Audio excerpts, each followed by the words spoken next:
Hello mga Lodi. Magandang gabi sa inyong lahat, no? So, maligayang pagbabalik mga Lodi. Medyo busy ang buhay. So, talagang nakafocus tayo ngayon sa ating hanap buhay, no? Dito sa farm. So, pasensyahan niyo na mga Lodi. So, maraming salamat at nakasuporta pa rin kayo, no? Sa kami ito ay gagawin natin yung tanong at request ni Lods Bench Polistico, no? Na paano daw natin gawin ang mga itlog na tulad dito, no? Sa akin is mga fighting cock ito, no? So, mayroon tayong mga breeding na fighting cock. So, para maload natin to ng sabay-sabay, kailangan nating i-preserve yung egg sa kanyang malamig na temperatura para hindi mag-develop yung mga embryo nila. So, kung lalagay lang natin sa room temperature, so sa panahon ngayon na napakainit, talaga magde-develop yung embryo nila. So, kung naka-develop na sila, tapos ilagay natin sa malamig, or bigla nating ilagay sa incubator, may posibilidad na mamamatay yung embryo nila. Kaya sa akin, tulad ng ginagawa ng karamihan, sinalalagay natin sa refrigerator. So nagload na ako last week, no? Nagload ako sabay-sabay 70 eggs po. So sabay-sabay ito, 20 days kung inilagay sa refrigerator. So, ang tanong, saan ba sa incubator natin ilalagay? No?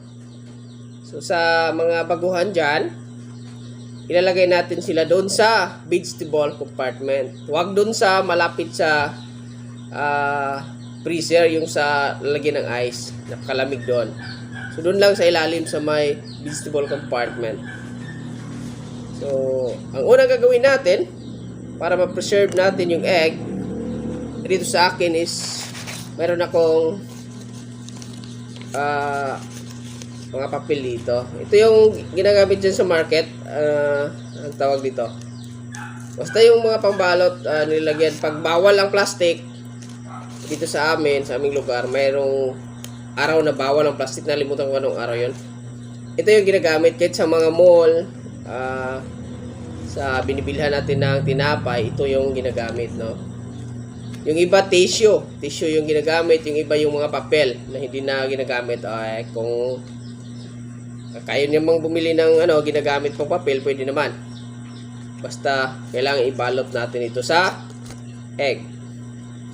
So ito yung gawin ko ngayon kasi ilalagay ako doon sa refrigerator. So ito yung mga itlog. Meron itong Siamo asil, no?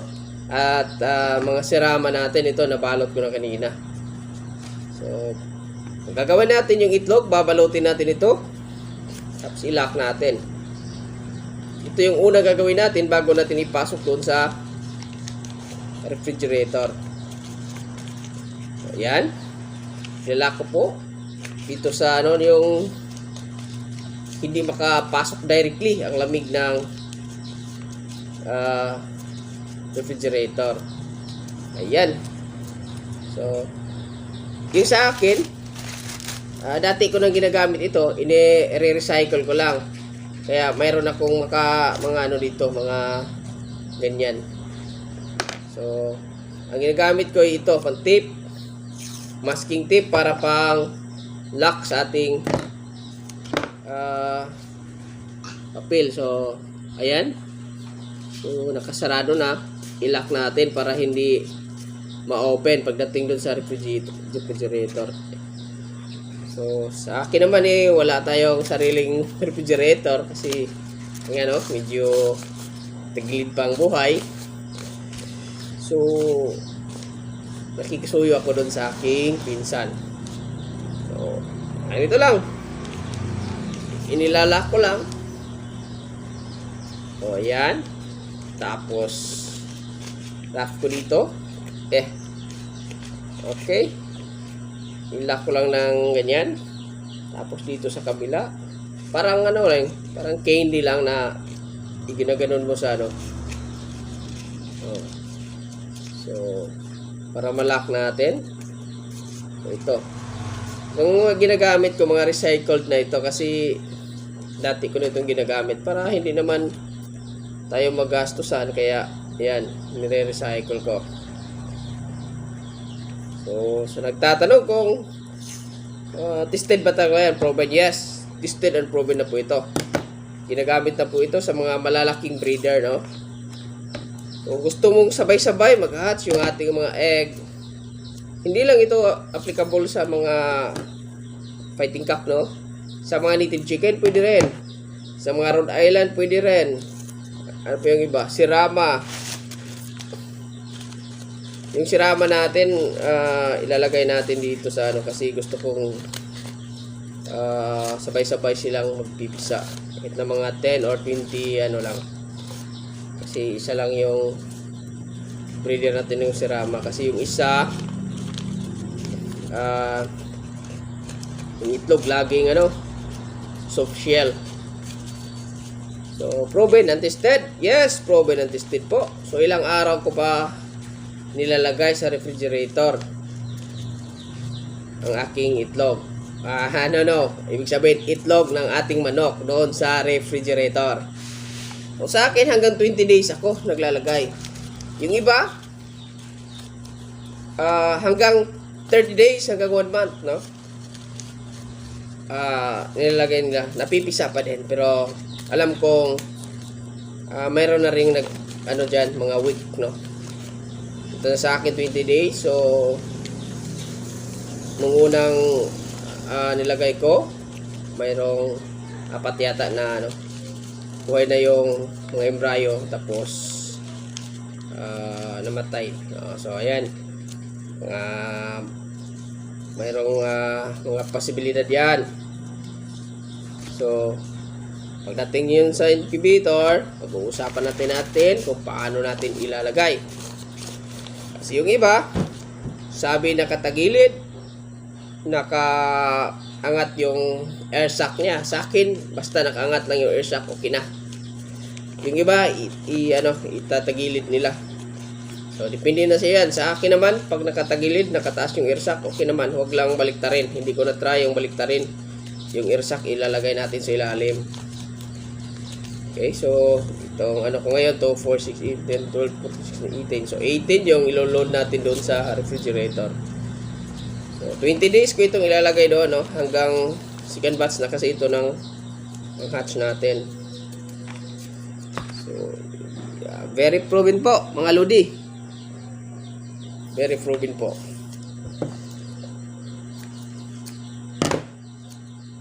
Yung iba nagsasabi 15 days. So kahit naman sa labas, nasa 10 days, okay pa naman.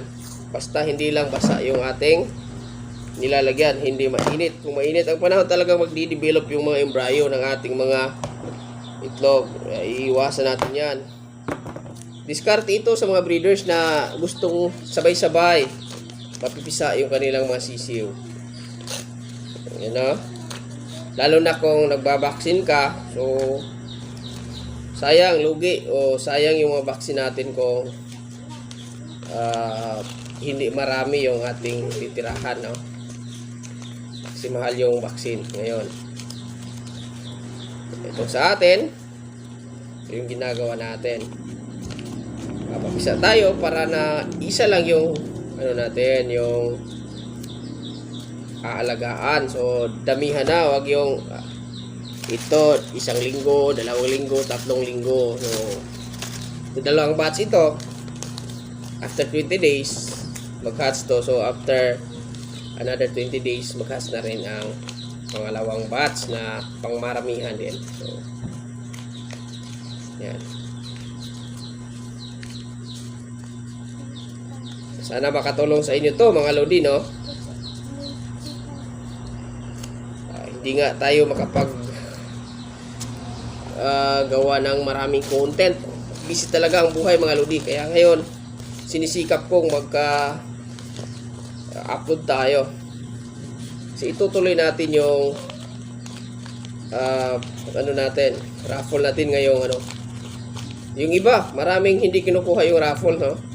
Siguro ayaw nilang manalo. Wala problema, hindi na problema kung hindi kukunin, no? So, basta sa akin, kung akong bibigay sa inyo yan, kasi pasasalamat ko sa inyo yan. Whether mamonetize man tayo o hindi, problema sa akin. Basta yun ang promise ko sa inyo na bibigay natin yung mga pinanalunan nyo. Yung mga raffles natin sa susunod na ngayong katapusan, mga native chicken siguro at saka ducklings, no? Depende sa available natin sa ating farm. So pagkatapos ito, tapos kung balutin ito ilalagay na natin doon sa refrigerator.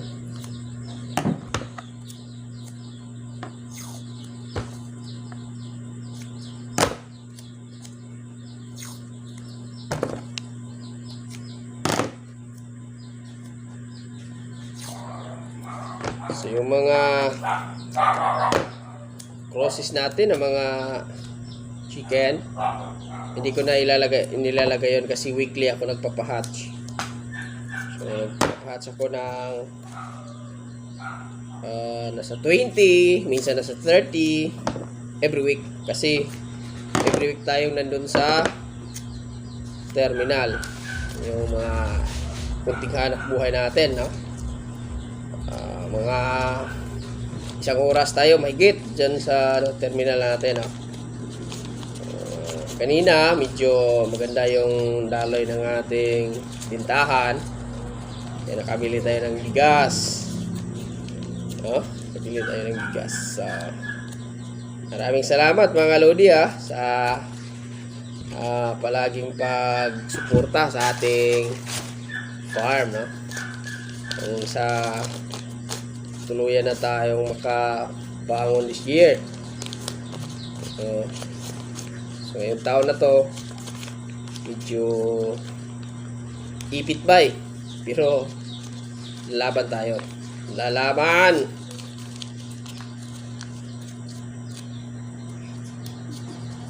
So ipit na, 4 na lang.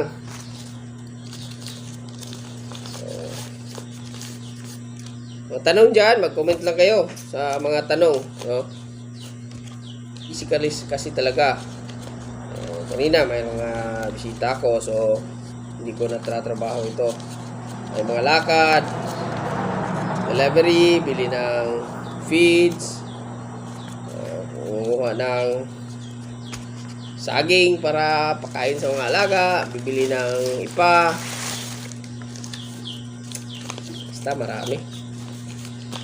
Okay lang, dapat pa rin. Okay, so, konti na lang mga Lodi. So ilalagay natin doon sa refrigerator.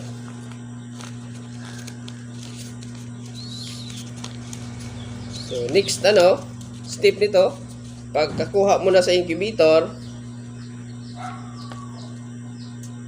ibabalik mo muna yung normal temperature ng egg bago mo isalang sa incubator. Sinatry ko noon na yung nababasa pa yung itlog, isinalang natin.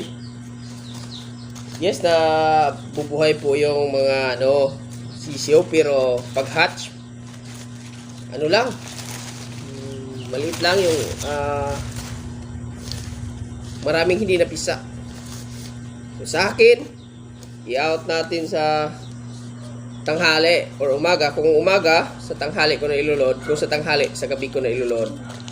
So pupunasan natin yung itlog. Pagkalabas natin, example ito, paglabas ito doon sa refrigerator, pupunasan natin. So after siguro mga 5 minutes, pupunasan natin uli. So, at saka hahayaan na natin siyang mag-dry. Okay, bago natin isalang sa incubator na. Hindi sa inyo, sa akin ito recycled tong Pagkatapos kong kunin ito galing sa incubator, iniipon ko, ilalagay ko dito para magamit natin uli. So, sayang naman itong magkakat tayo eh. Magagamit pa naman. So, ito second batch po natin ito para po ito sa agba. So, ayan. Ibibenta rin po natin ito sa may gusto. So, ito pong ating mga alaga eh galing na po ito. So, mga winning line na po ito, no? So, binili po natin ng medyo may kamahalan na din, no? Nasa backyard pa, pero nagpapanalo na, nagcha-champion na yung mga backyard natin, no? So, shout out kay Sana Backyard, no? Yung iba kay GGA, yung iba dun sa mga pinsan natin na nagtratrabaho dun sa dun sa mga malalaking farm. So, hindi natin pwedeng sabihin baka hindi nagpaalam sa kanilang mga boss. So, ayan.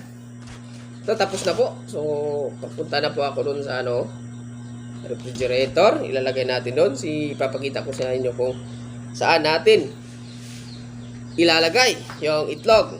So, yung may mga tanong dyan mag-comment lang kayo. Hindi man natin agad-agad marireplyan, pero talagang magre-reply ako, no? Kasi nga minsan sa gabi yung katawan natin bagsak na, tulog na agad, no? Ayan, kinabukasan trabaho hanggang sa gabi na naman. So ayan. So ayan mga lodi, maraming salamat samahan niyo ko, papunta tayo doon sa medyo lalakarin kasi mga 200 meters from here sa tinitirahan ko. So, punta natin mga lodi. Mga lods, so dito na tayo ngayon sa refrigerator. Ilagay ko na mga lodi. So nakalimutan kong mag-video. Papakita ko na lang sa inyo. So balik rin natin. Malamig dyan kasi dito yung ice. Malamig dyan. Yung singaw dyan sa ibabaw, punta dito, malamig. So ito yung vegetable compartment. Ayaw, i-open na. So dito yung vegetable compartment. Yan. Diyan ko nilagay. Ayan, nakataas yung air sac niya. So yung iba, tinatagilid nila. Pwede na rin. O sa akin, okay naman yung nakaibabaw lang yung air sac. No? Huwag lang baliktarin. Hindi ko na try ang baliktad. Okay, so ganyan lang. Stock ko dyan sa mga 20 days. So, ayan mga lods nakita niya, wag dyan, wag dito. Wow, tingnan yan. Malamig dyan, so wag dyan. So, dito sa ilalim. Okay. So, ayan lods, sana makatulong sa inyo sa mga baguhan at sa hindi pa nakatry, no? Sana ay nakatulong sa inyo ang video na to. So, kung bago sa ating channel, paki-press naman ang subscribe button at saka yung bell para updated kayo sa ating mga videos, no? More videos mga lods, hahabol tayo sa ating parapon ngayong katapusan ng buwan. Maraming salamat mga lods.